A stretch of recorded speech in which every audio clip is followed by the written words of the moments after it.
How old are you now? I'm 39. And how old were you when you became a millionaire? 17. இது போல நீங்களும் நிறைய videos பார்த்துருப்பீங்க. 17 age millionaire, 18 age multi millionaire, 13 வயசுல cricket விளையாடுறான், 15 வயசுல international football team காட்டுறான்.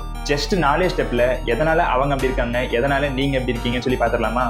இதுல ஃபர்ஸ்ட் அண்டர்ஸ்டாண்டிங் பண்ணிக்க வேண்டியது அவங்களோட பேக்ரவுண்ட், உங்களோட background.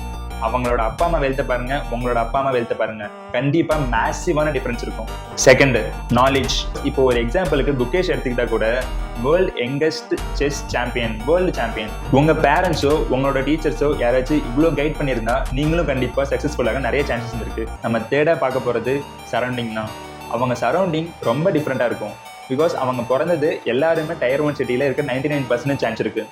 New York, San Francisco, Washington, இது போல சொல்லிட்டே போகலாம். இது எல்லாமே டயர் 1 சிட்டிஸ்ல வரும். நம்ம இந்தியாவில் எடுத்துக்கிட்டோம்னா மும்பை, பெங்களூர், மேபி சென்னை.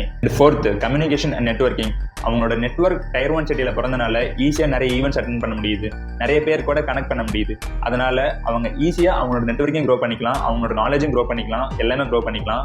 அதுவும் அவங்க யூஎஸ் யூகேவே இருந்தா அவங்க நேட்டிவ் இங்கிலீஷ் ஸ்பீக்கர்ஸா இருப்பாங்க. இந்தியாவிலே பிறந்திருந்தாலும் அவங்க சின்ன வயசுல இருந்து இங்கிலீஷ் லேர்ன் பண்ணிருப்பாங்க. பிகாஸ் நான் லேர்ன் பண்ணது 12th முடிச்சுட்டு காலேஜ் போன அப்புறம் தான் இங்கிலீஷ் லேர்ன் பண்ணவே ஸ்டார்ட் பண்ணேன். இன்னும் லேர்ன் பண்ணிட்டு தான் இருக்கேன். பாயிண்ட் என்னன்னா, நீங்க மில்லியனர்ஸ் ஆகிறதுக்கு ஒரு குறிப்பிட்ட டைம் தேவைப்படுது. அது உங்களோட சரௌண்டிங் பொறுத்தோ, உங்களோட கனெக்ஷன்ஸ் பொறுத்தோ எல்லாமே அதுக்கு சூட் ஆகும்.